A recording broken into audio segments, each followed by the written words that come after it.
Hi, I would like to request everyone to rise and join me in prayer. Let's pray. Our Father in heaven, we praise you, God. Thank you, Lord, for continually giving us this time every Friday that we come together to hear your word, to express our love for you, to show how valuable you are in our life, to show that you indeed are God and our Father, and there's nothing we can do without you, and we are nothing without you. Father, we ask that you look into our hearts and cleanse us from all our sins. Forgive us of all the things that we've done that violated your will, may it be intentional or not. Maybe the things that we've thought of, the things that we have spoken, and of course the things that we've done. Forgive us, Lord. And I pray, oh Lord, that through the power of your Holy Spirit, that you would condition our hearts, our mind, and our ears, our soul, for the receiving of your word. I pray, oh Lord, that you would give us the ears to hear, the mind that understand, and of course the heart that obeys.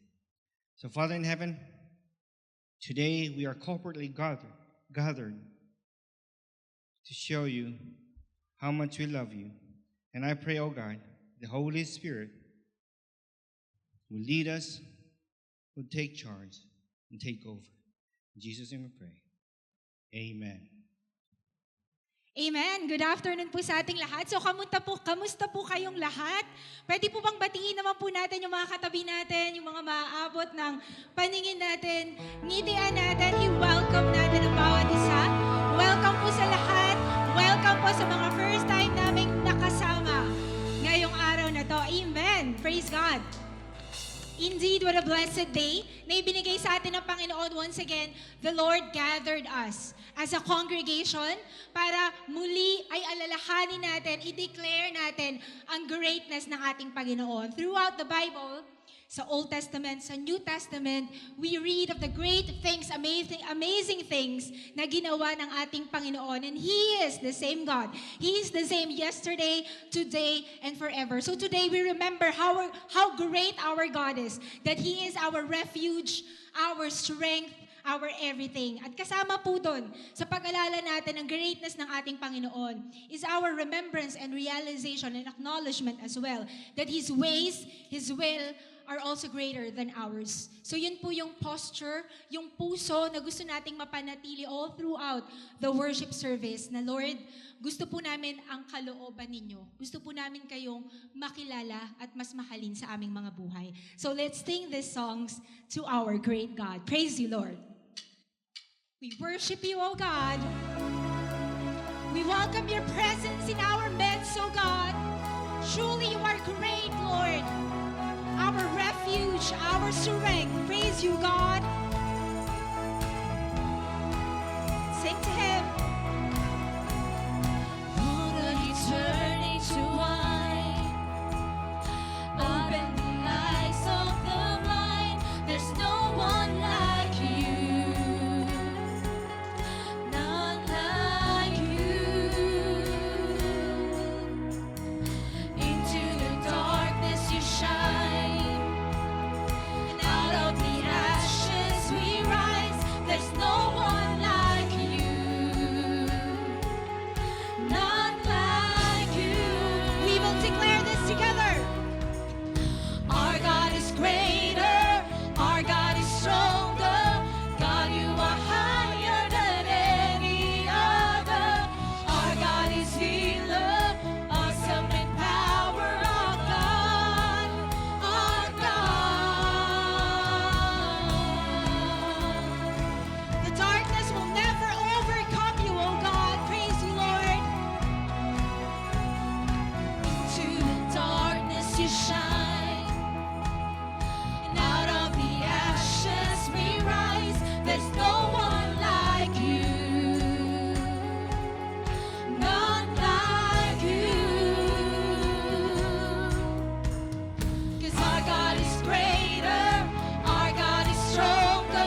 iyong salita, Panginoon, that you are Emmanuel, God with us. You will never leave us nor forsake us, O God. Salamat po, Panginoon. Lord, we realize that your greatest commandment is for us to love you with all our heart, our soul, our mind, Lord. It means everything. And Lord, this is our desire, Panginoon. Salamat po, Lord, for your word that assures us, Lord, that your love has already been poured out in our hearts through the Holy Spirit who has been given to us. And with this love poured out in our hearts, Lord, gusto po namin kayong mahalin. Desire po namin, Lord, na mas makilala ka po namin, Lord God. Hayaan niyo po, Lord, na ang meeting ito ay maging panalangin po ng bawat isa. Praise you, Lord.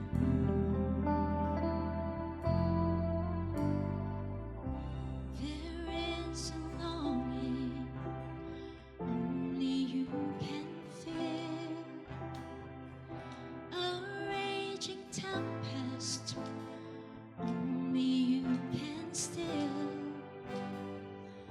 My soul is thirsty, Lord, to know you as I've known.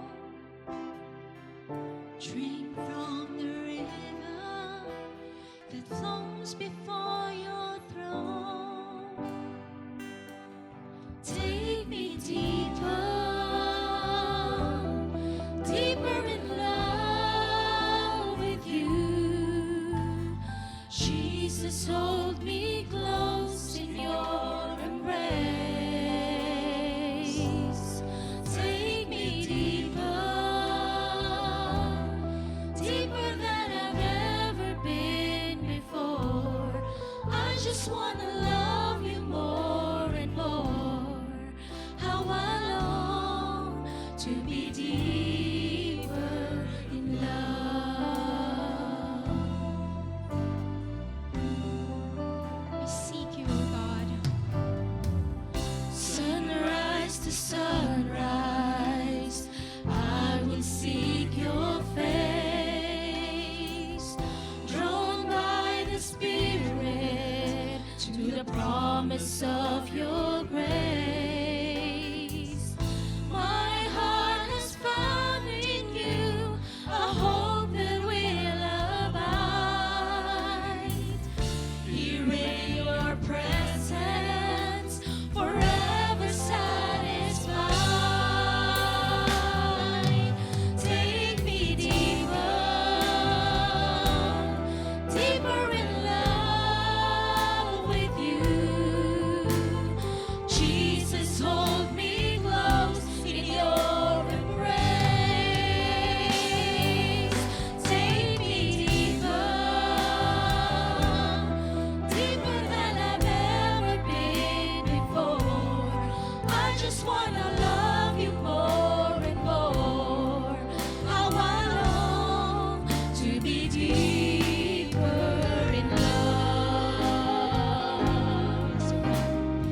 You are a rewarder of those who earnestly seek you, O God. And you said in your word that those who seek you will lack no good thing, Lord God. We find our satisfaction only in you, Lord. Praise you, God. This is our desire and our prayer, Lord God. Take us deeper in love with you, Lord.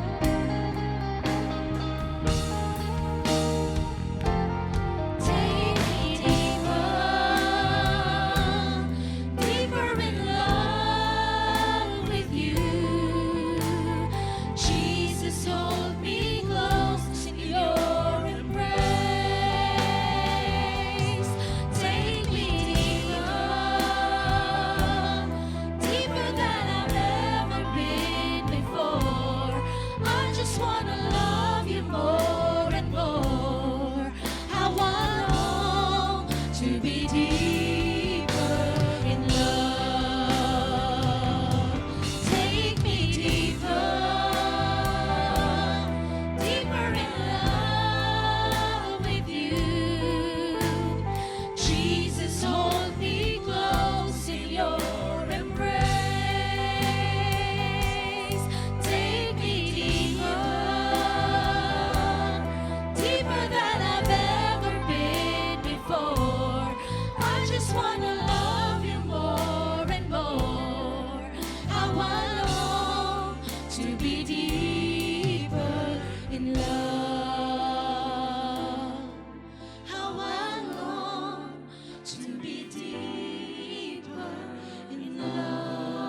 us, O God. Hear the cries of our hearts, Lord God. Alam po namin, Lord, we realize na kulang po ang mga awitin, Panginoon, to declare your greatness, your goodness, O God. But allow us, Lord, sa moment na to, Panginoon, na maihandog po sa inyo ang awitin ng aming mga puso, Lord God. Because you are worthy to receive the worship and praises, Lord. Worship you and honor you, Lord. Let's sing to him. Awitin ko man lahat ng awit sa mundo, di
Let us remain standing for the reading of the Word of God. Today's scripture is from Matthew chapter 5, verses 27 to 32, New International Version. We will read the passage responsively and the last verse together. Verse 27, "You have heard that it was said, 'You shall not commit adultery.' But I tell you that anyone who has looked at a woman lustfully has already committed adultery with her in his heart. If your right eye causes you to stumble, gouge it out and throw it away. It is better for you to lose one part of your body than for your whole body to be thrown into hell. And if your right hand causes you to stumble, cut it off and throw it away. It is better for you to lose one part of your body than for your whole body to go into hell. It has been said, anyone who divorces his wife must give her a certificate of divorce." Verse 32 altogether, "But I tell you that anyone who divorces his wife, except for sexual immorality, makes her the victim of adultery. And anyone who marries a divorced woman commits adultery." This is the word of the Lord. You may now be seated. Magandang hapon po sa inyo lahat, mga kapatid. Purihin ang Panginoon Diyos dahil sa makakasama tayo na sumasamba sa Panginoon Diyos, and ang puso natin, ang desire natin, inner desire po natin ay patuloy na we grow, that the Lord will bring us deeper in love with Him. Ito ang nararapat na maging status quo natin sa ating pakikipag-ugnayan sa ating Diyos na buhay. Diyos na tumubos sa atin sa pamagitan ng kanyang anak na si Jesus na napako sa krus para sa ating kasalanan, upang ang ating kasalanan ay kanyang mabayaran. Kasi kung walang pagbububo ng dugo, ay walang pagpapatawad. Salamat po sa Diyos. Tayo po'y manalangin. Pang Diyos, the heart cry namin ay for you to bring us deeper, to love you more, to love you deeper. At ang desire po naman ay patuloy na itatanghal ang inyong kaluwalhatian, ang inyong kapurihan, even as we live out in this life, in this world. Lord, we thank you, Father, for God the Holy Spirit to continually enable kami upang ipamuhay ang isang buhay na kabaligtaran ng buhay ng mga tao sa mundong ito.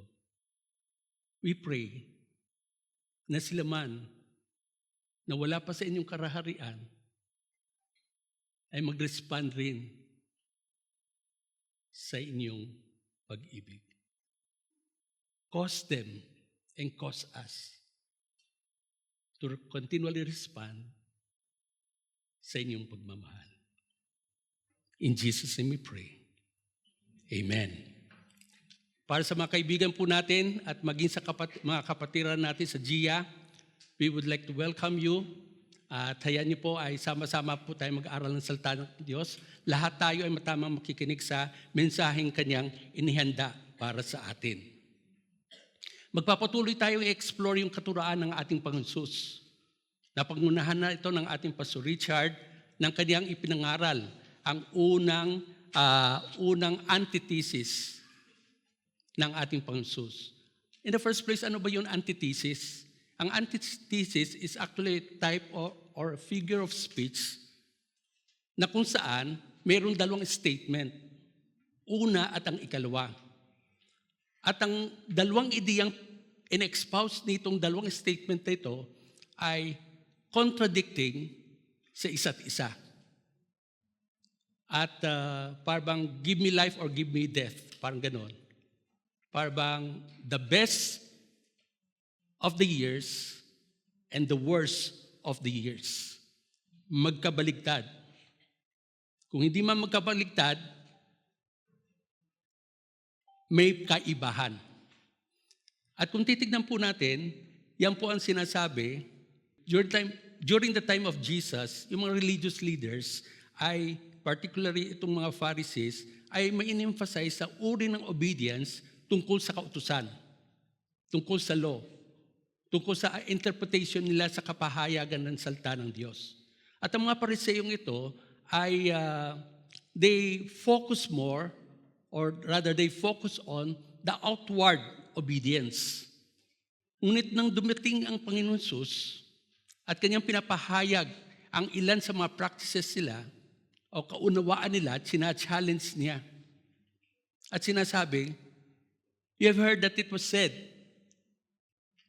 but I tell you. Yun I tell you, yung mga kasunod na yon, yan yung kapahayagan ng ating Panginoon in relation, contrasting doon sa anong kaunawaan ng mga Pariseyo. Alam po natin na mayroon pong pagkakataon na binanggit si Jesus sa unang antithesis niya. Ang sabi niya, you have heard that it was said, do not murder. But I say unto you, na kung tayo, kung sino man sa atin, ay namumuhi sa ating brother or sister, ay is in danger of hell. Magkabaligtad, mas malalim. At ito ang true righteousness over against yung external righteousness na pagsunod nila sa kautusan ng Diyos. Actually, tayo rin naman ganun eh. Bago tayo natubos, bago tayo inilipat sa kaharian ng Diyos, dahilan sa kanyang biyaya, ay ganun rin ang kaunawaan natin. What is more important is physical, outward na kapahayagan kaysa yung inner na status ng ating puso. Pero dahil sa kabagan ng Diyos, tayo nakakilala, patuloy tayong binabago ngayon, sinasanctify, so much so that we will be more like Christ as day passes by. So ngayon po ay titignan po natin kung paano ang ating Panginoon ay in-expand niya ang meaning ng adultery. Then pagkatapos nun ay nagbigay siya ng ilang mga drastic na mga reaction, response na dapat gawin in relation sa sitwasyon. At ikatlo ay prinotektahan niya yung estado ng marriage. So itong pangangaral na ito is not a condemnation, but rather a challenge na sama-sama tayong lumago sa Panginoon, na sama-sama tayong masunod ang kalooban ng Diyos, not only externally, but out from the heart, where all the the evil things comes out from, kumbaga. At makorek yung misuse ng laws, the law of divorce ni Moses.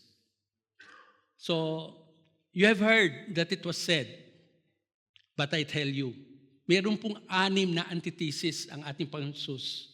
At sa 6 na ito, ay pinakita niya ang kahalagahan ng internal righteousness, which is Christ's righteousness, against yung external righteousness, which is more of the Pharisaic attitude. Simulan natin ang talatang chapter 5, verse 27. Ang sabi dito ng ating Panginoon Jesus, you have heard that it was said, you shall not commit adultery. Anong understanding ng Panginoon Jesus dito? Anong understanding naman ng mga Phariseo? Simulan natin ang kaunawaan ng mga Phariseo o interpretasyon ng mga Phariseo at kung anong interpretasyon ng ating Panginoon Jesus. Meron tayong tinatawag ditong letter of the law. The letter of the law says, kung anong sinasabi sa salita ng Diyos per letra, sundin ninyo. Pero Jesus would rather have this spirit of the law. The reason why it was given, anong interrelated na mga bagay katumbas noon. Okay? So you have heard that it was said, you shall not commit adultery. Huwag kang makikiapid. Strictly, tignan natin ang kaisipan ng mga Pariseo. It prohibits a physical act of adultery. Dapat hindi magkaroon ng sexual relationship ang sino man na hindi niya asawa. At kung pag nangyari yon at nagaganap natin yung external action ng isang tao, ay tinuturing siyang righteous. Ibig sabihin, if one does not physically commit adultery, then that person is considered to be righteous. But the thing here is not what others think about you, but rather what God thinks about you. Because God see hanggang sa puso. Kasi yung behavior natin, pwedeng controlled natin. Pero sa loob natin, hindi alam ng tao. Palang iceberg lang yan eh. Yung iceberg, 10% lang ang nakalitaw. The 90% ng kabuuan noon, nasa ilalim. Nababasa ba natin ang kaisipan ng mga tao? Ng kapwa natin? Hindi. Pwede natin i-assume, pero maaring mali. At sa maraming pagkakataon, ay maaring mali nga. Ngunit ang Diyos, alam niya. At kung anong yung behavior natin, ang isip ng mga Pariseo, okay na yan, basta ang external behavior mo, okay, hindi ka nakikipagtalik sa di mo asawa. Okay, nasunod mo na yan. Pero hindi yon. Dito ang sabi, ang focus sila, external action, as long as one does not physically commit adultery, they are righteous. Makatwiran tao yan. At the end of the day, ang Diyos ang nakakaalam. Pero sa atin, sa biyaya ng Pangdiyos ay nakasumpong ng kaligtasan dahil sa biyaya niya, binuksan niya ang ating kaisipan at nag-respond tayo in a way that will give glory to God, na kung saan ay ating inilagak ang ating panampalataya sa kanyang anak na si Jesus na napako sa krus, then the righteousness that we have now, positionally speaking, as before the Lord, is the righteousness of Jesus ang nakikita. But let that positional righteousness, yun naman hindi nakikita ng tao eh. Pero bilang anak ng Diyos, ay dapat maipahayag natin ito na patuloy tayong sumusunod at patuloy tayong nagdedepende sa banal na Espiritu upang sa ganon, ayon sa kanyang mga salta, ay magbunga magbunga yung tinatawag natin practical o external righteousness. Dapat magkaugma. Now, the word there is, tuloy tayo sa pananaw ng ng mga Pariseo. Ang application sa kanila ay, ang isang tao ay mga inosente if they avoid the physical act of adultery. A person who avoids sleeping with someone who is not their spouse, but engages in pornography, lustful thoughts, or inappropriate relationship, ay walang bigat sa mga Pariseo. Kasi ang sinasabi ng salita ng Diyos, huwag kang makipag-apid. So, pag nanonood ka ba ng mga pornographic na mga sine o X-rated, may mga lustful thoughts ka ba or inappropriate relationship, meron kang sinipingan ba? Wala, di ba? So kung wala, okay ka. Pero hindi yan totoo. Ang presumed ng mga Pariseo na dinidesire ng Diyos ay yung presumed na hindi naman tama, ay yung maging faithful ka sa marriage by avoiding physical adultery. But this law goes beyond. As far as God is concerned, the heart is a matter. Though one may not be committing physical adultery, yet engages sa pornography, sa mga lustful thoughts, sa mga inappropriate relationships, then this is breaking the law. Breaking the law. Tingnan natin ang sinasabi ng ating Panginoon Jesus. Sabi niya, but I tell you that anyone who looks at a woman lustfully has already committed adultery with her in his heart. It goes beyond the physical act and condemns even lustful thoughts and desire. Ang dinidesire ng Panginoon Diyos ay internal purity that will result to righteous acts. At ang mga righteous act na ito is a result of the outworking of the Spirit of God in us, and as we submit also doon sa kapangyarihan ng salita ng Diyos na tayo sumusunod. Kung balikan lang natin yung isang slide na dito, ang lustfully comes from the word epithemia, to strongly desire, to crave, or to long for something. Masidhing pagnanais. Ito ay pwedeng gamitin, itong root word na ito, ay pwedeng gamitin either positively or negatively. Katulad ng sinabi ng ating Panginoon Jesus, I have eagerly desired to eat this Passover with you before I suffer. Ang desire niya, ang desire ay pwedeng positive, pwedeng negative. Pero dito ay makikita natin, they use the same word na Greek. Ang negative use will be, you shall not covet your neighbor's wife. Sa Ten Commandment yun, no? 10th. Yung covet na ito is also a desire that is deeply, pero mali ang damdamin na yon. Hindi nararapat, it is abominable before God. Covet, pero they use the same word. It depends on the context. Nung sinabi na gusto to desire to see Jesus in in the book of Luke, ang ginamit ng desire na yon ay just the same as what Jesus had used na eagerly desired. Both yung bagay nito, itong dalawang talatang ito, ay it is rightly used in the right desire. So, pag nagkaroon tayo ng isang masidhing pagnanasa sa hindi nating asawa, then we committed adultery in the eyes of God.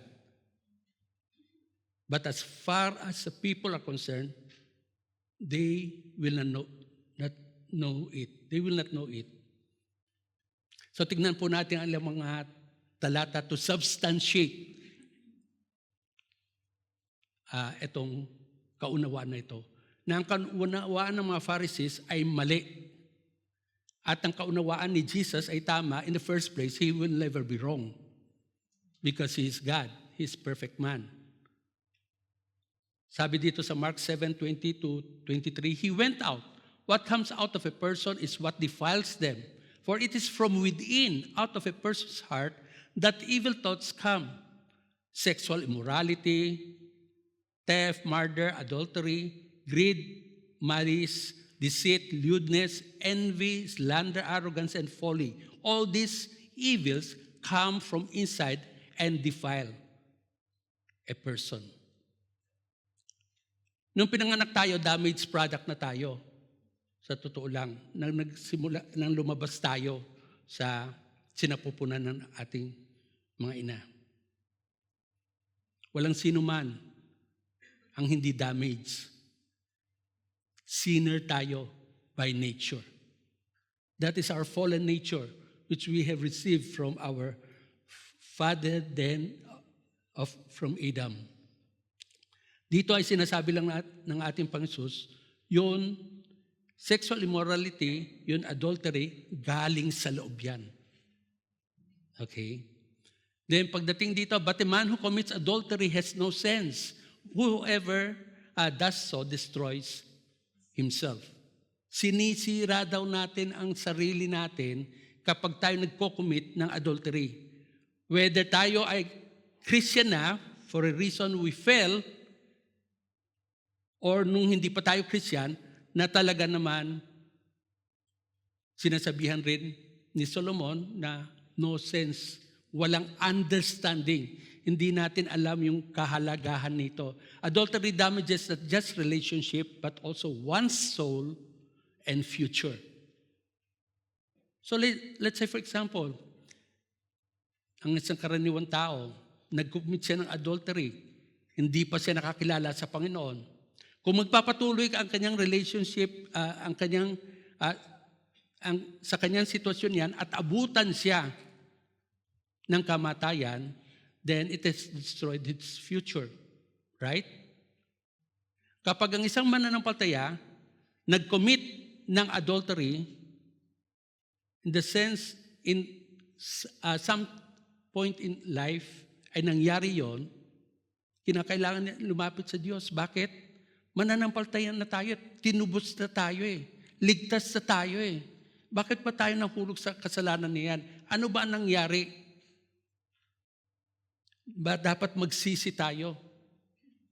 Magsisi tayo. So equally, ano man estado, Christian o non-Christian, pag naka-commit ng ganitong uri ng kasalanan, hingi ng tawad.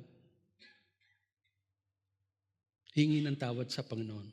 But nakakalungkot kapag ang isang tao ay namatay na hindi manampalataya, ay he destroys not only his life, kundi ang mga mahal niya sa buhay, maging ang taong nakarelasyon niya, at kinakailangan magsisi, pero kung wala ng pagkakataon dahil sa namatay na siya, he had destroyed himself eternally. Kung baga nagpatuloy. James 1:14-15, pinakita dito yung pagkasunod-sunod o process na nangyayari. But each person is tempted when they are dragged away by their own evil desire and enticed. Then after desire has conceived, it gives birth to sin. And sin, when it is full grown, gives birth to death. Evil desire, na-entice tayo, then patapos doon, nagkaroon ng realization itong desire na ito, then it gives birth to sin, and the result is death. Either physical death or even spiritual death. But we thank the Lord that ang Diyos ay nagpapatawad, but we don't make it as a license because maraming napapahamak, maraming nasasaktan sa mga pagkakataon, lalo na sa ating mga leaders, maging hindi leaders. Sa pamilya niya, naapektuhan dahil sa ang tingin ng iba ay, Kristiyano na yan, ba't ganyan? Manggagawa na yan, ba't ganyan? We just don't talk anong pinanggalingan, mahirap magpaliwanag, pero ang sinasabi natin, na naapektuhan ang hindi natin mainam na patotoo, lalo na sa mga sexual sin, na naapektuhan ang mga mahal natin sa buhay, at maging ang ilang mga sumusunod sa atin ay nasasaktan, ang iba ay natitisod at hirap makabalik sa ilang mga sitwasyon, lalo na kung members of the family ang naapektuhan.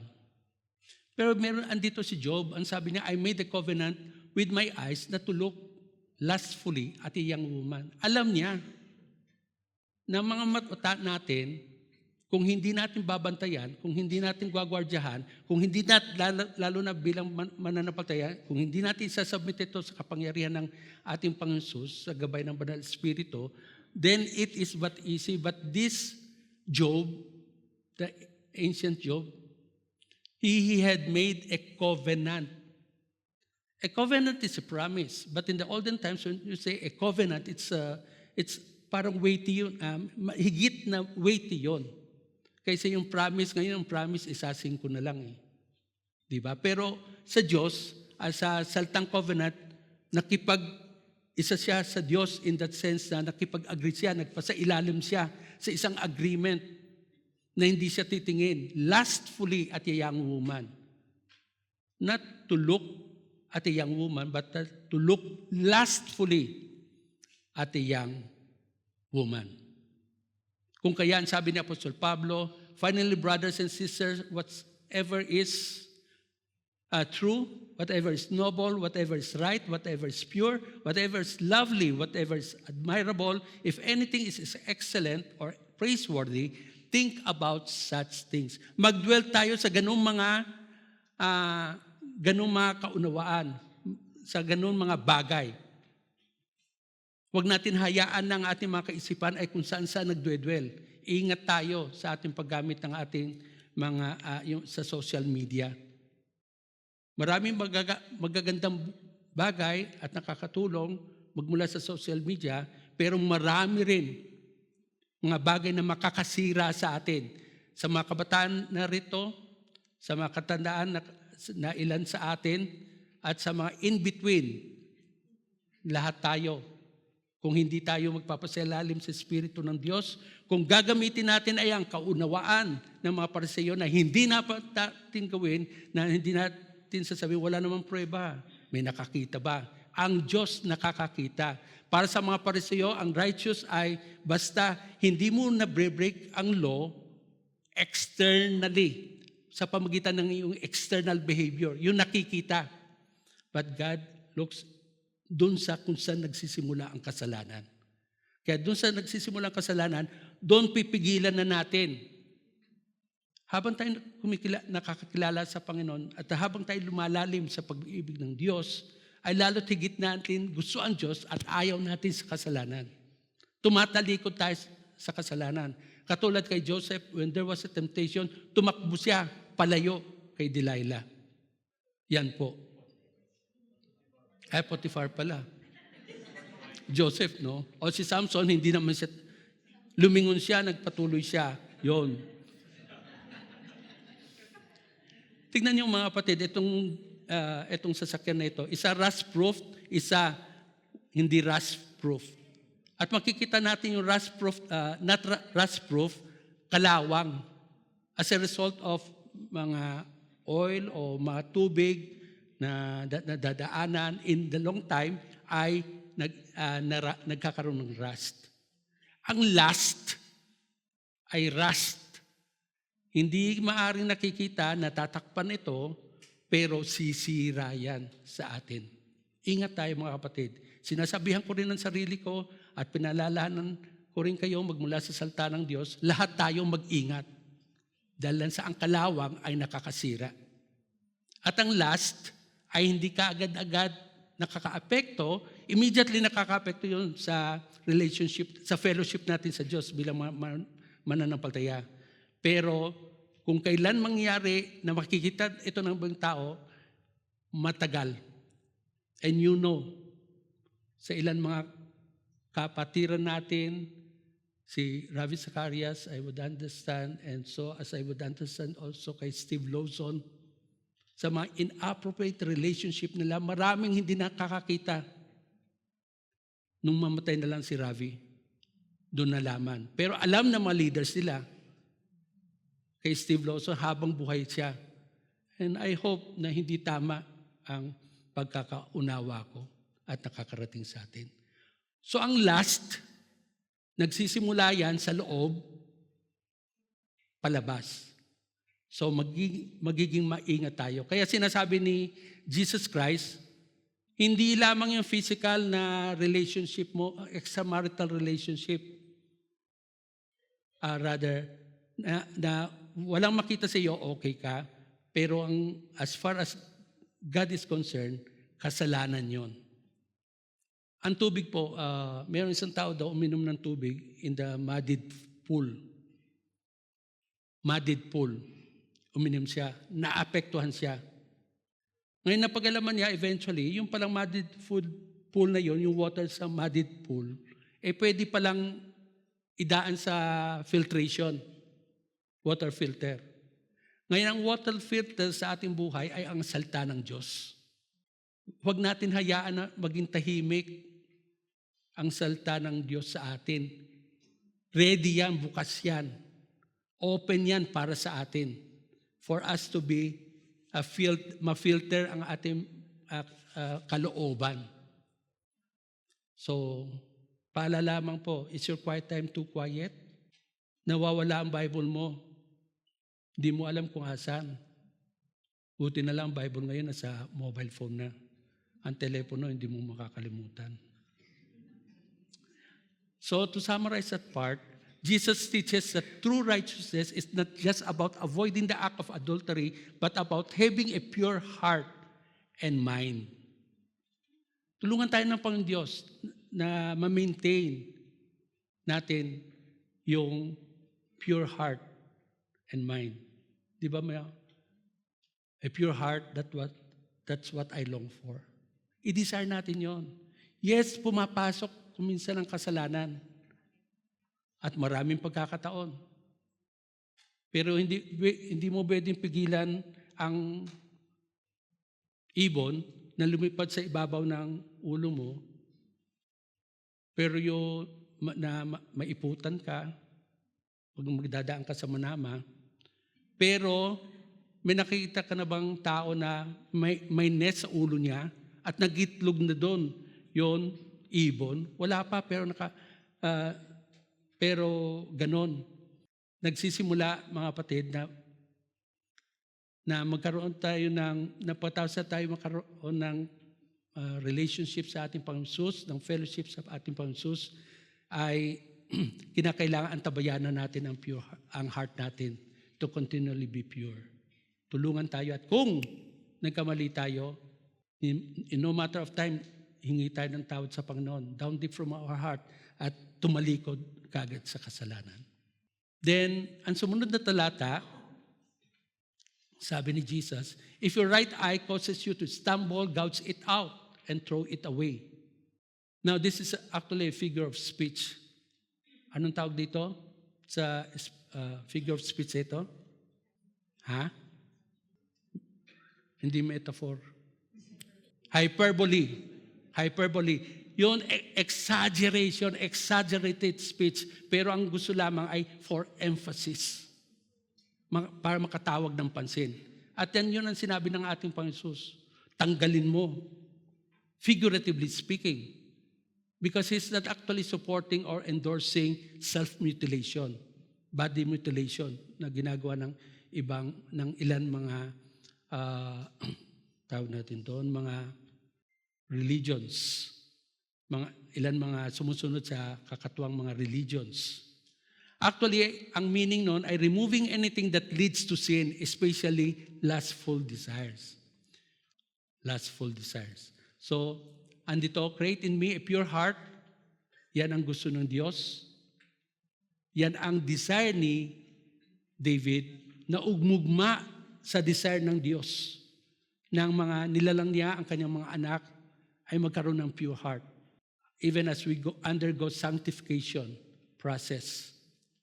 Then sinabi ng ating Panginoon Jesus, it is better for you to lose one part of your body than for your whole body to be thrown into hell.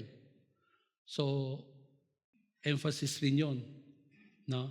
Emphatic rin yun na to lose one part of your body than your whole body to be thrown into hell. Nang in-emphasize lamang dito, consequences can be eternal or lifetime. Lifetime or eternal.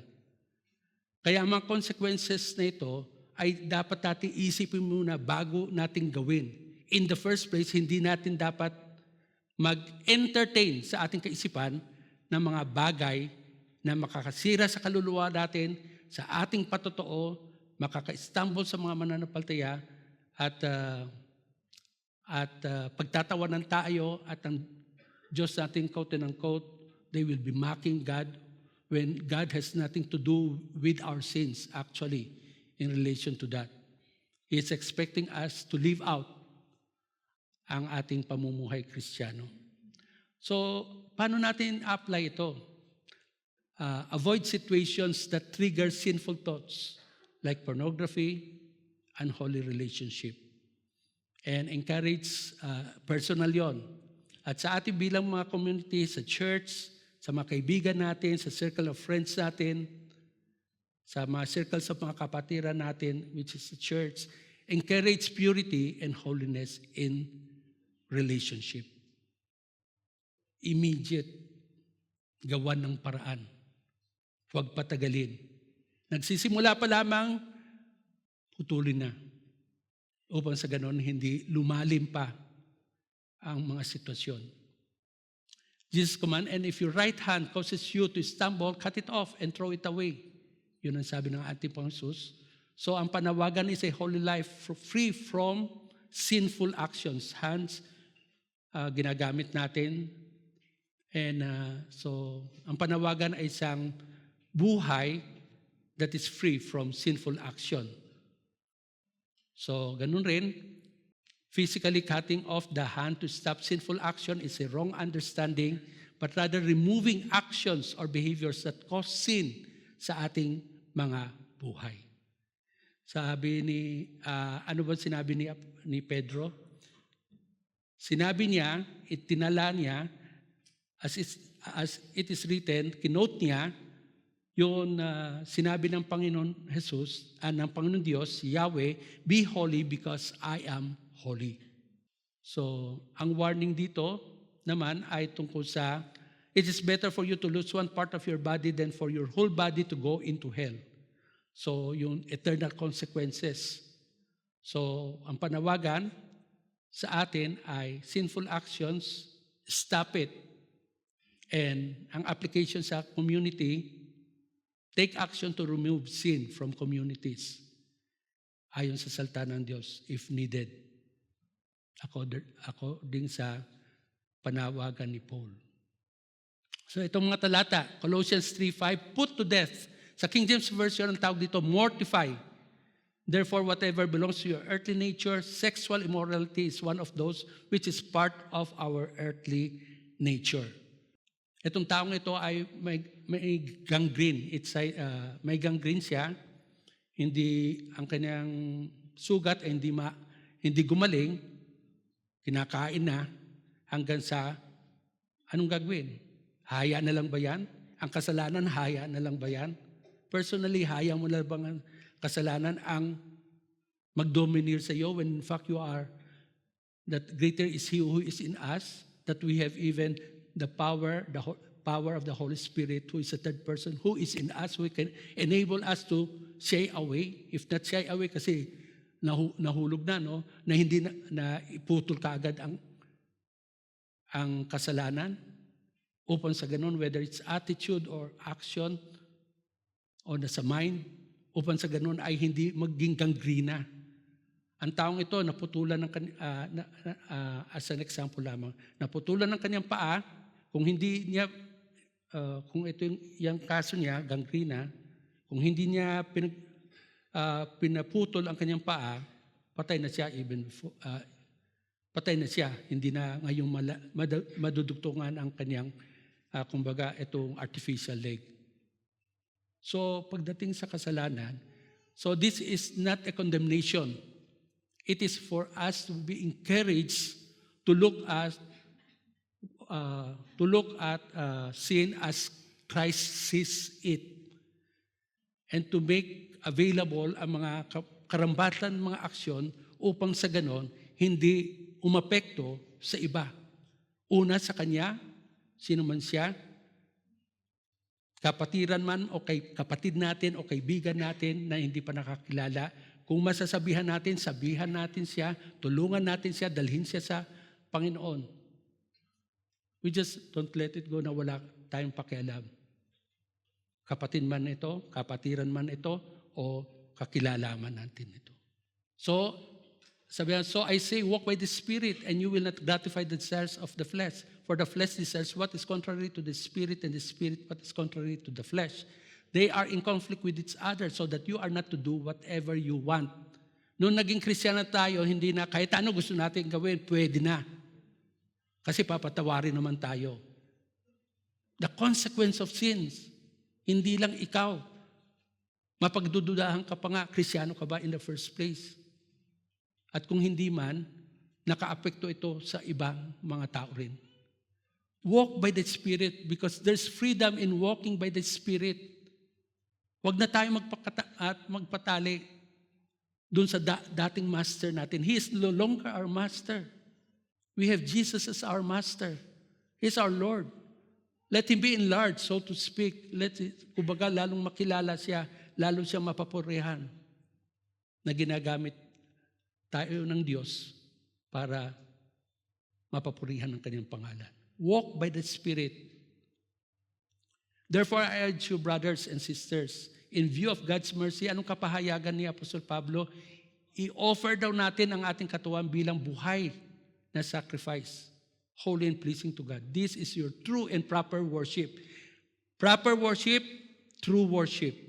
That is having a righteousness that comes from God through Christ na tinanggap natin. At the same time, ay namumuhay tayo ng tama dahil sa tulong ng galaw ng Banal na Espiritu. At kung magkasala man tayo, hindi tayo nagpapatuloy, kundi nanunumbalik tayo sa Diyos ng may tunay na pagsisisi.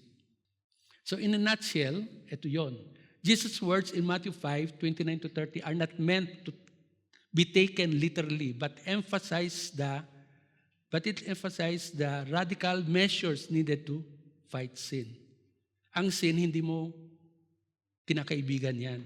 Hindi natin kinakaibigan yan. Hindi tayo nakakasabay sa Kanya. We have to fight sin in different forms.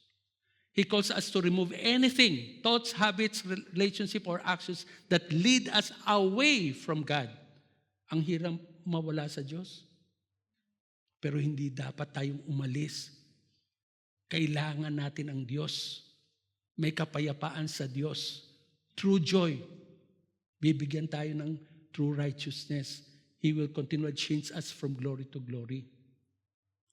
Third point, sa mga Fariseo who is following the letter of the law, as far as divorce is concerned, ang understanding nila, it has been said, anyone who divorces his wife must give her a certificate of divorce. Na misinterpret nila ang sinasabi doon ni Moses. Hindi yan kinumand ng Diyos. It is more of a concession, if I may say the term, because of the sinfulness, the hardness ng puso ng tao. Kaya nangyari yon. Divorce is allowed as long as a man gives his wife a certificate divorce. Hindi yun ang in the first place. In the beginning, it was not so. So, ang mga Pariseo, they focus on the legal permission to end a marriage. Yun ang tinitignan nila. Hindi na sila tumitingin ng ibang solusyon. Pero sinasabi ng Diyos, wag. Tignan niyo si Hosea, the prophet Hosea. For a reason, ginamit ng Diyos ang kanyang relationship sa Israelita, sa bansang Israel, at pinortray o if I may say as a visual, kay Hosea, na napangasawa niya si Gomer. Si Gomer is a prostitute. Kinuha niya. Marry sila, nagkaroon sila ng mga anak. Then, binenta na ulit ni Gomer ang kanyang sarili. Sabi ng Panginoon, kunin mo ulit yan. Balikan mo. At pinunta ni Hosea at kinuha niya ulit. This is the relationship between Yahweh and Israel. The Israelites are following the false gods. If they're mga idols. Pinagpalit nila si Yahweh. Pero parating bumabalik ang Israelita, pinapatawad ng Diyos.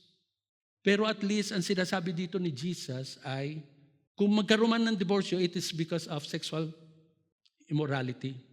Pero sa totoo lang, kung kaya mo, kunin mo ulit siya.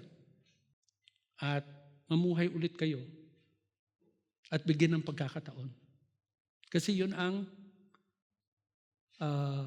gusto ng Diyos. Dito, legal permission to end a marriage. Yun ang tingin ng mga Pariseo. If a man marries a woman who becomes displeasing to him because he finds something indecent about her and he writes her a certificate of divorce, gives it to her and sends her from his house. Tignan natin. Mayroon dalawang view as far as this divorce is concerned based on sa sinabi ni Moses. Dalawang view na sinusundan ng mga Pariseo. So may dalawang grupo rin ng mga Pariseo. Ilan ay sumusunod sa view ni Rabbi Hillel? Divorce for any reason. Malakas ang boses ng asawa mo, sinigawan mo siya, you write a divorce certificate. Hindi siya nakapagluto ng maayos, okay. Dapat pala hindi dapat nag-housemaid. Kumuha ng housemaid yung asawa pag hindi marunong magluto. So, ganon. Pero ang Shammai naman, the School of Shammai o si Rabbi Shammai, ang mga adherent sila, sinusunod nila yon. Itong divorce only for serious sins like adultery. Hindi ko alam kung anong yung ibang serious sins eh. Pero as far as God is concerned, as far as Jesus is concerned, isa lang ang pwede. Sexual immorality. But this is not the desire of God. Ang desire ng Diyos ay ibalik mo asawa mo as much as pwede. Nung sinabi ni Moses yon, sabi niya, issue a certificate of divorce. Ito ay dahilan sa during the time, ang mga babae, ibang estado nila sa mga babaeng moderno ngayon. Nagiging kawawa sila. Wala silang masasandalan. And it may cause also yung adulterous sin ng asawa may lead na harm ang asawa do sa adulterous act ng asawa. Pero nung pinalayas niya, dahil binasi niya kay Moses, na hindi naman yon ang kumbaga, the real intent. No? Ang in-emphasize lang doon ay sa certificate of divorce ay para mabigyan ng rights ang mga babaeng dinidiborsyohan ng mga asawang lalaki. Kung minsan wala silang pamumuhay na pwede. Okay? So, application, a man could divorce his wife for any reason as long as he provided divorce, legal documentation. Pero hindi yan. A man divorces his wife because he no longer loves her or finds someone else, believing he's justified because he followed the legal process. Sinunod ko naman sinasabi ni Moses, so saan ako nagkamali? Nagkamali ka because this is, mamaya titignan natin kung anong sinasabi ni Jesus. It is more than a legal thing. Marriage should not be ended lightly even if legally permitted. Kung pinapermit, wag naman abusuhin. Asawa, divorce. Asawa, divorce. Asawa, divorce. Hindi yun ang tama. Something is wrong. Spirit of Jesus, of the law. Spirit of the law, how Jesus says. But I tell you that anyone who divorces his wife except for sexual immorality makes her the victim of adultery. Dahil sa makikisama siya sa iba na hindi niya asawa kasi divorce mo na, in that sense, siya ay nagiging adulteress na rin, maliban na hindi na siya mag-asawa. I tell you that anyone who divorces his wife except for sexual immorality and marries another woman commits adultery. And the wife may commit adultery also kung walang mag-aasawa sa kanya. Divorce is not just a legal matter, but a spiritual and moral issue that affects the covenant of marriage. Tapos itong kay Jesus, God's original design for marriage as a lifelong covenant. Sabi ng ating Panginoon Jesus, nang tinanong siya, bakit si Moses, pinapayagan niya, basta magkaroon lang ng divorce, certificate of divorce. Sabi, haven't you read? He replied, that at the beginning the Creator made them male and female and said, for this reason a man will leave his father and mother and be united with his wife, and the two will become one flesh. So they are no longer two, but one. Therefore, what God has joined together, let no one separate. Isang papel, tas may isang papel pa, pinagdikit mo through glue, super glue, ilan minuto after o ilan segundo after, tanggalin mo, both destroyed. Because they become one flesh. Ang mag-asawa, one flesh. Whether sila ay mananampalataya o hindi mananampalataya, as far as the marriage is concerned, this is the institution na sinimulan ng Diyos, siya may final say, siya ang may last say. No matter what promulgation na gawin ng gobyerno, ay hindi ay pwedeng nakukuha na yun. Parang mga Pariseo, ito naman sa bansa naman na ito pwede. But tignan natin ang salita ng Diyos as much as possible. Hindi as much as possible. That is necessary para sa atin. This response to divorce issue, he rejected yung dalawang school of thoughts na yun because marriage is sacred. In-acknowledge niya na yes, sinabi yan ni Moses, but clarify niya, sexual immorality is the only valid reason. Marriage is a lifelong covenant unless broken by adultery. So, divorce could only be allowed in cases sexual immorality. A man stays committed to his marriage, working through difficulties, forgiving and striving to honor God's design for marriage. Yun ang tama. Yun ang ideal. Faithfulness, commitment, and reconciliation whenever possible, reflecting God's covenant love. Kasi yung love niya sa Israel is a covenantal one.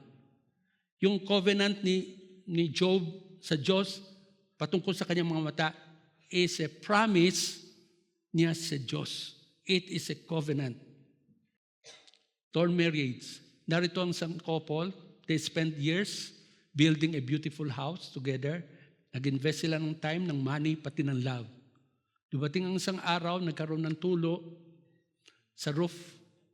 Nag-decide ang husband na i-abandon ang house and tear it down instead of repairing it. Ano masasabi natin doon? Tama ba yun ginawa niya o hindi? Ganun ang nangyari sa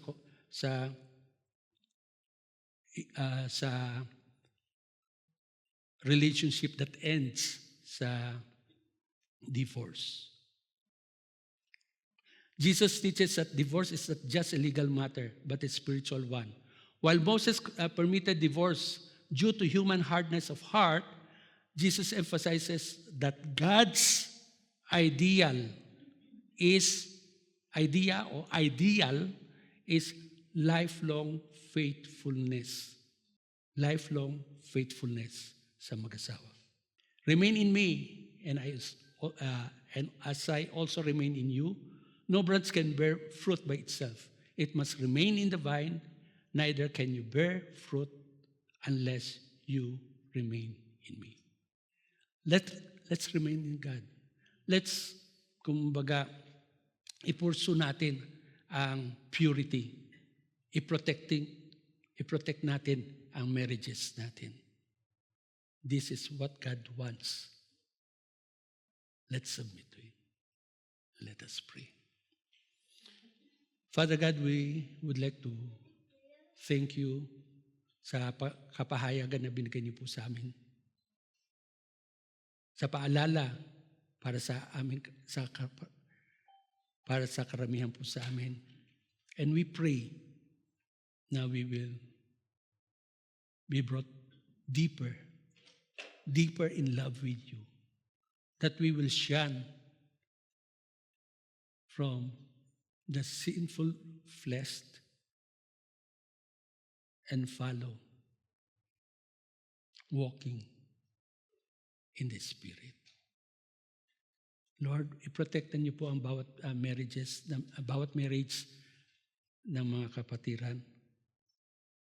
I-protect niyo rin po, Panginoon Diyos, ang purity ng mga singles po namin. We know somewhere, somehow, they may not be pure. They had fallen in one way or another. Ayan niyo po na what they are right now sa inyong biyaya ay patuloy silang makasunod sa inyo. Salamat dahil sa kay Diyos sa nagpapatawad.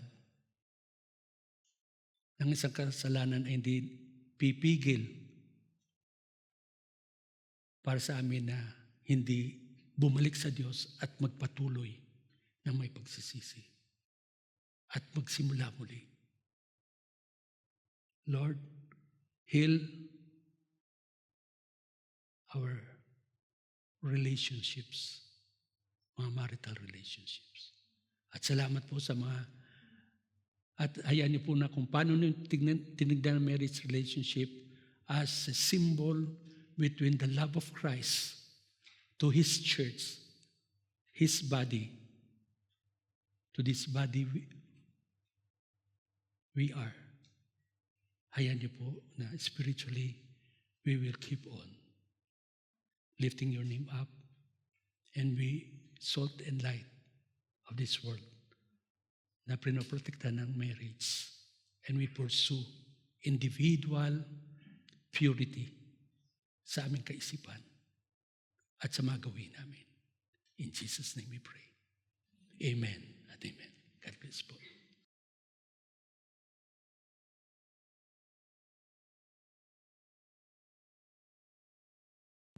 Ayan, so sa pagkakataon po na ito naman, gaya na nabanggit ni Brother Brandy, ay magkakaroon po tayo ng child dedication. So ano nga ba yung child dedication? It is a special rite where parents pledge to raise a child in the Christian faith because raising a child in the faith is not done independently. So we recommend involving yung parents, mga godparents, and the congregation, tayo pong lahat yon, in the charge to help each party recognize the responsibility in nurturing a child in the faith. So basically, yung child dedication, it is yung dedicating or giving back our child to God. At sa hapon po na ito, meron po tayong kapatiran na magde-dedicate po ng kanilang baby sa ating Panginoon. Ang kapatid po na tinutukoy ko ay si Brother Ryan Tihano and Sister Jane Tihano. So lapit po kayo dito sa harap. Ayan po. So ano po ba yung biblical authority sa child dedication? Basahin ko lamang po sa Matthew chapter 19 verses 13 to 15. Sabi dito ay, "Then little children were brought to Jesus for him to place his hands on them and pray for them. But the disciples rebuked those who brought them. Jesus said, 'Let the little children come to me and do not hinder them, for the kingdom of heaven belongs to such as these.' When he had placed his hands on them, he went on from there." So ito naman po yung address sa congregation. Basahin ko po. "The family is a divine institution ordained of God from the beginning of time. Children are a heritage of the Lord committed by Him to their parents for care, provision, protection, and spiritual training. It is good when parents recognize all of these obligations and responsibilities and make every effort to fully carry them out. In this act of dedication, Brother Ryan and Sister Jane Tihano acknowledge these responsibilities and come before us today to dedicate themselves and Yana Amara to God and His family for their lives as a family. At Acts Church, ito po sa ating church, we dedicate children rather than baptize them. Just as Hannah dedicated Samuel to the Lord and Joseph and Mary dedicated the infant Jesus to the Lord, according to Jewish custom, we believe dedication must more closely follows the biblical pattern than baptism, of which we have no precedent of an infant or child being baptized in the Bible. Thus, this dedication ritual does not impart faith or forgiveness of sins to Yana. Rather, it is Ryan and Jane's public acknowledgement that Yana is a gift from God to them and that they have a spiritual responsibility for the Christian nurture and training of this child. So kung makita natin po yung water baptism, it is a personal public declaration po natin bilang mga believer that we are declaring that the Lord is our Savior and that we are obeying Him. While yung sa child dedication, it is siyempre yung parents ang nagde-declare, publicly declaring that they will follow God's way to nurture yung kanilang anak. And also, napakaganda nung message natin sa hapon ito about yung sa divorce, or wala namang divorce sa Pilipinas, pero ang magandang sinasabi ito ay dapat nananatili na magkasama yung mag-asawa. It is your main responsibility bilang parents ni Yana at ni Yuan na habang pinapalaki sila ay nanatili kayo na magkasama na mag-asawa. Okay po, so sa time na ito naman, tinawagan ko si Pastor Freddy para sa charge to the parents. Habang inintay po natin ang pagkakyat ni Yana sa pamagitan ng kanyang parents, ay nagpapasalamat tayo sa Panginoon Diyos dahil sa pagkataon na ito na years after, ay maalala niya sa pamagitan ng kanyang mga magulang na once in her life, ay inalagaan siya, inihandog siya ng Panginoon Diyos sa kanyang presensya. Ryan and Jane, you have brought Yana Amara before us today to publicly dedicate her to the Lord. I have a series of questions to ask you, and please affirm your desires by answering each of them. We will. Napadalan kayo nito, no? Okay. Kaya napag-isipan na nila kung anong sasagot nila. At mas maganda dahil sa huhugutin nila Scripted talaga. na. No, tama naman. Yun ang tama. Will you accept your God-given responsibility to raise Yana in a Christ-centered home? We will. Will you teach and discipline her in your home so that you are not solely dependent on the church or school system to impart biblical knowledge and spiritual values to Yana? We will. Will you have advancing the cause of Christ your highest goal in life? We will. So instead na career, yun talagang dahilan kung bakit kayo binigyan ng anak, masumpungan kayong responsable. All for the cause of Christ. Huh? Will you make your life's choices? Ryan, as her earthly father, will you give Yana the time and attention and affection that show the true nature of her father in heaven? I will. Jane, as her earthly mother, will you give Yana the special attachment she craves from you and the special nurturing touch that you are uniquely gifted by God to give her? Dear Father in heaven, we commit this child into your hands. We pray that you protect their future. We ask that you be the light unto their path for all the days that they shall live. We commit their health into your care. Be their healer when they are sick. We reject any generational disease that wants to transfer and to this child. We pray that you protect this child from any ailment and preserve their lives so that they can grow in you. We pray for their education. We ask that you bless them with wisdom. Help them reach the potential that you have placed in their heart. Let them climb in life without failing. Give them grace and favor in everything that they do. We pray for their social life. Draw them to the people who will have positive impact in their lives. Guide them always from destructive friends and company. Let them want to please you all the times. Make them obedient to your word and help them live for you. Let them remain in your dwelling place forever. Amen.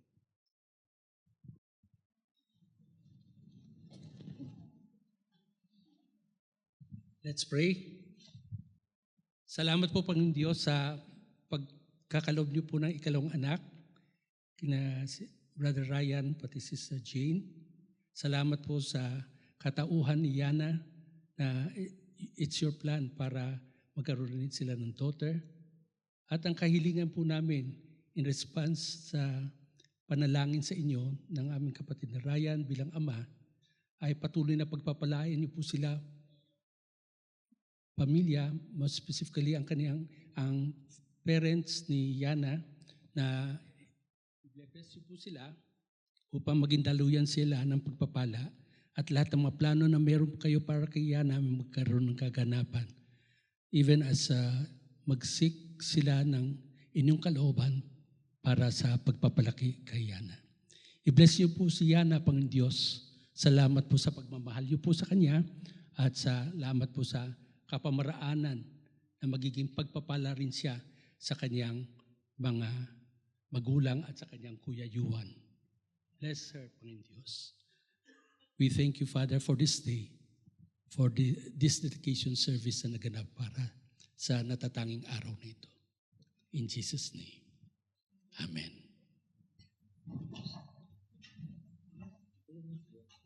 Ngayon matawagan po si Pastor Richard at saka po yung lahat po ng mga ninong at ninang na napili po nila, Brother Ryan at Sister Jane dito po sa harapan. Oh, ninong at ninang. So mga ninong at ninang, you have accepted request ng parents na maging godparents ni Yana. So meron akong questions to ask you, 3 questions basically. Before I ask you, dapat maintindihan nyo muna yung context ng pinasukan nyo bago kayo sumagot ng we will or I will. Okay, so dito po kayo. Marami-rami pala to. Good. Dito po kayo sa harap. So let us understand na, okay po, okay, ready na kayo makinig para maintindihan nyo kung ano sasabihin ko. Okay, so be quiet. Okay. Especially godparents, not you, Melvin. Godparents, maintindihan po natin ang child dedication. This is not just any promise or whatsoever. It's a covenant between the parents and God. Na ang sinabi ng dedication, of course, na they are dedicating Yana to God. Ibig sabihin na they believe that Yana is a gift from God and now they are committing themselves. It is a covenant. It is an agreement na hindi siya nag-expire, na they are committing, they are promising, they are having an agreement with the Lord na this child will grow up to give glory to your name. And being godfathers and godmothers, ay kaisa kayo sa commitment nila. So I'll give you a few aspects na kung ano yung pinasukan nyo. So that you will say, yes, we will or we will not. Number 1, you will be supporting the parents in 4 things. Firstly, spiritually. You will be supporting the parents sa pag-feed or sa pag-raise ni Yana spiritually. Ibig sabihin, you yourself, in terms of doctrines, in terms of action, in terms of obedience, you yourself ang unang mag-study, you yourself ang unang mag-obey sa scripture. Spiritually, you yourself must be mature so that you can help the parents to raise the child spiritually. That's first. Second is, of course, morally. So this is the application. Kung ano yung matutunan nyo spiritually, apply nyo in life. Morally, it means what is right and what is wrong. So, of course, you should know this first, and then you support the parents how to raise their child, ni Kayana, rightly. So that's your commitment. That will be your covenant, not only to them, but with God. That you are going to support them spiritually, morally, emotionally. Firstly, love. You are having a covenant with God that you are going to love this child as much as God loves this child, as we are commanded to love God and to love others as ourselves. So that's one. And second is, of course, as she grows up, there might be things na hindi niya masabi sa parents niya. You should be available for the child, to support the child emotionally kung ano man yung pinagdadaanan niya. That's the third. And the fourth, of course, alam niyo na, I think, financially. Financially. So, kaya pang last to no? Financially. Ibig sabihin, whenever they need it, pero not to spoil the child.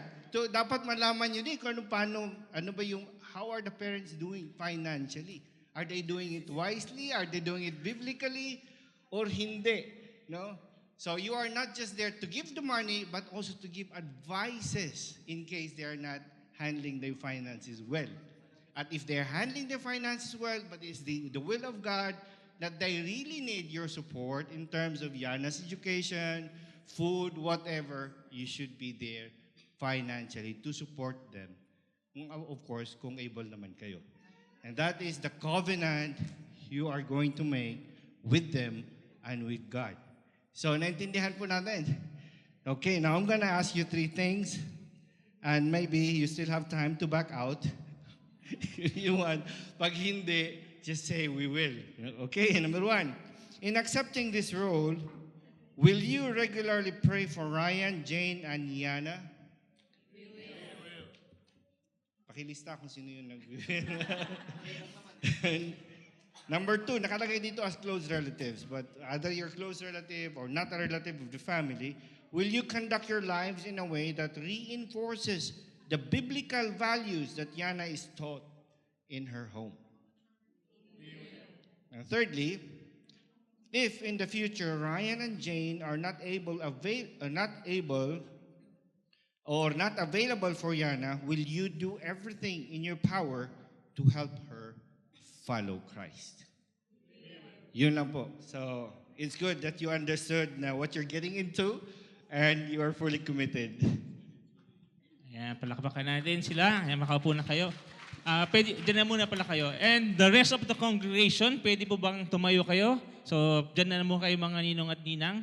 So, siyempre, sabi nga, it takes a village to raise a child. So, hindi lang yung mga ninong-ninang. So, tayo din bilang ka-church, kapamilya nila Ryan and Sister Jane, kasama rin tayo para sa sa covenant. So, ito po ang sabi ng Acts Church, will you as the community of faith support Ryan, Jane, and Yana by the Christian love and example you set by your lives?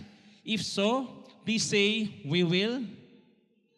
Okay po. So, praise God po. Palakpakan natin ang Panginoon. At tayo po ay manalangin para sa child dedication ito, and after that yung closing prayer na rin and benediction. Heavenly Father, we come before you with grateful hearts, thanking you for the precious gift of Yana Amara. Today, we dedicate this child to you, acknowledging that she is fearfully and wonderfully made, a masterpiece of your creation. We ask for your hand of blessing and protection to be upon Yana all the days of her life. Lord, we pray that you would guide Yana in your truth and surround her with your love. May she grow in wisdom, stature, and favor with you and with others. Grant her a heart that seeks after you, a spirit of kindness and compassion, and a life filled with purpose and joy. May she come to know Jesus as her Savior and walk in the light of your word. We also lift up Ryan and Jane to you. Bless them with wisdom, patience, and strength as they raise Yana in the ways of the Lord. Fill their home with love, peace, and grace. Help them to be examples of faith and integrity, teaching Yana to love and serve you with all her heart. Surround them with a community of support and encouragement as they fulfill this sacred calling. Lord, we trust in your promises and your faithfulness. May your presence be evident in this family's life, and may they always feel your guiding hand. We commit Yana, Ryan, and Jane into your loving care, knowing that you are the giver of all good things. We ask all these things in the mighty name of Jesus our Lord and Savior. Amen. So manatili po tayong nakatayo. Hallelujah, Lord. Hallelujah. Lord, papasalamat kami, Panginoon, sa hapon na ito na ibinigay niyo po sa amin, O God. Salamat po sa lahat po ng naging bahagi ng aming gawain sa hapon ito, O God.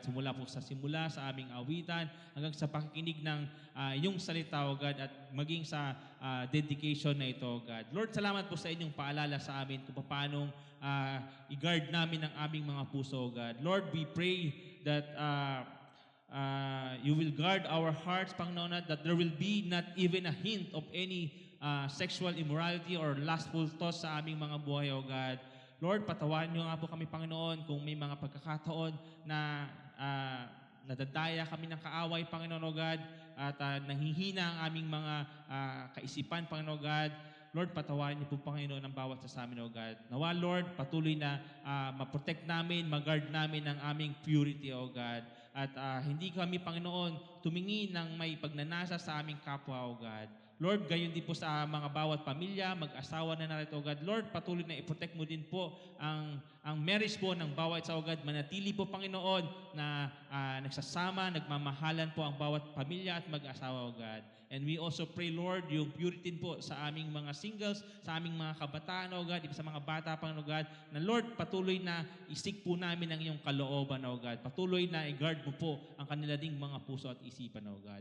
Maraming salamat, Panginoon God, Lord. Nagpapasalamat din kami, Panginoon, sa mga salapi na aming nalikom sa hapon ito, O God, naway magamit lamang po ito para sa ikalalaganap ng iyong kaharian dito sa lupa, O God. Patuloy na pagpalain mo po ang bawat trabaho, ang bawat employers, ng bawat mga na narito, O God. Nagpapasalamat din kami, Panginoon, sa aming mga first-time visitors, Lord. Salamat po sa kanilang mga buhay. Patuloy na pagpalain mo po sila, O God. At nawa, Panginoon, makasama rin po namin sila sa mga susunod po na linggo sa aming mga gawain, O God. Even, Lord, sa nagsa-celebrate ng kanilang mga kaarawan. Salamat, Panginoon, sa panibagong taon na yun na ipagkaloob po sa kanila. Sa mga nagdiriwang din ng kanilang wedding anniversary, Lord. Salamat, Panginoon, sa patuloy na pagpapalago sa kanilang relationship bilang mga mag-asawa, O God. Sa lahat po ng magaganap pa po na gawain, sa mga seminar, sa mga meeting po sa hapon ito, O God, patuloy na kayo po ang maitaas na papurihan sa aming mga buhay, O God. Salamat, Panginoon, dalhin mo rin po kami ang aming mga pangyapak sa lahat po ng aming pupuntahan sa hapon ito ng may pag-iingat at protection, O God.